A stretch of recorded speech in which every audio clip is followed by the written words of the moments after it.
Hello hi friends, ఎలా ఉన్నారు friends? అందరు బాగున్నారా? నేనైతే ఈరోజు కల్పుడు చికెన్ అని చేస్తున్నాను. ఇలాగా ఈ గిన్నె ఇలా ఉండాలి, కుండ మోడల్ ఉండాలి. దీన్ని అండి అంటారు, చిన్న అండిలాగా అనమాట.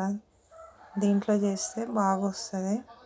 దీంట్లో అయితే నేను కరివేపాకు వేసుకున్నాను, తర్వాత ఉల్లిపాయలు, తర్వాత పసుపు కూడా వేసానండి. తర్వాత అల్లం ఎల్లిగడ్డ, తర్వాత కారము,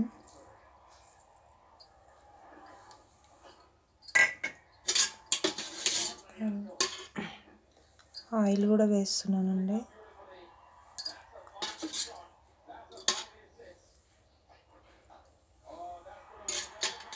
ఇలా అన్నీ వేసిన తర్వాత దీన్ని కలియబెట్టుకోవాలి. తర్వాత సాల్ట్ కూడా